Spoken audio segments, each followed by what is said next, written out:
comes from the Old English word for white, and bald. Now, Hercules, now that he's got that beautiful white-headed tail, that's sexual maturity. This white-headed tail works a little bit like a dating service for birds. You can think of it like Tinder for eagles. He's showing off to all the lady birds out there, and he is ready to start a family. But on top of that, it also works a little bit like a resume.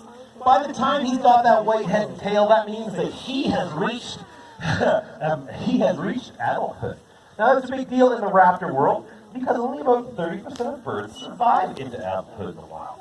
So, now that he's got that white-headed tail, Hercules is showing off to all the ladybirds that he has probably learned the skills food on the table. Those skills include fishing. Bald eagles are North America's fishing eagle. They do eat a lot of fish. It's incredible, especially as we're going around the top of the hill. Now, he's not going to be getting up to those amazing speeds here today, but he is going to be going fast enough to illustrate the point I'm trying to make. And you probably already see that he's flying differently from the other birds. He's constantly driving those long tapered wings through the air in an effort to gain some elevation that he can cash in for speed. The other thing you're going to see him doing here is going to be coming at me from a variety of different directions.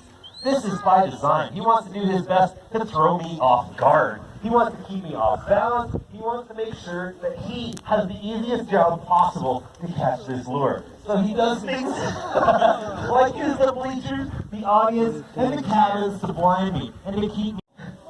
This is Hazel. She's what's called a barn owl. Now, they do exist around the world. They are incredibly common. They live on every continent with the exception of Antarctica. And they have a whole variety of names. They've been called monkey-faced owls, apple-faced owls. They've been called barn owls. They really are amazing little birds.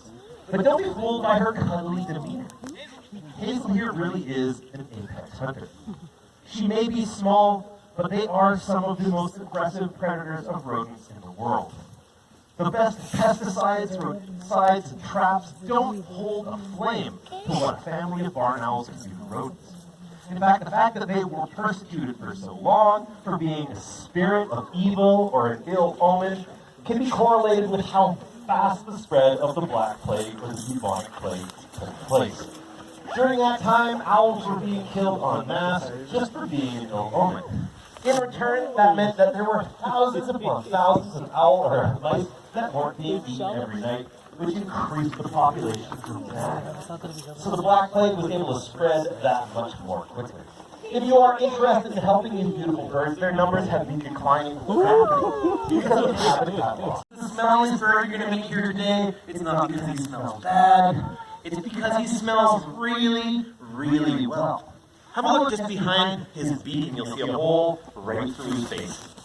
That's not some weird box piercing or a turkey vulture carrying nail. It is one giant nostril.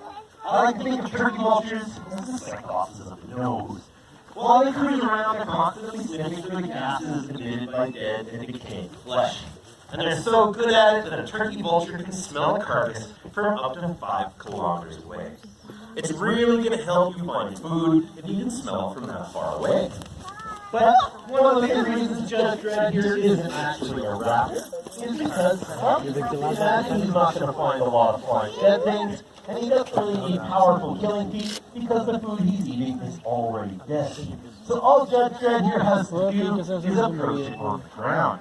Now, he's going to head over to Sean, and then I'll call him over to me, and we'll see him do a little bit of the turkey vulture. His feet look a lot more like a turkey's, or maybe a chicken's. They are very at home on the ground.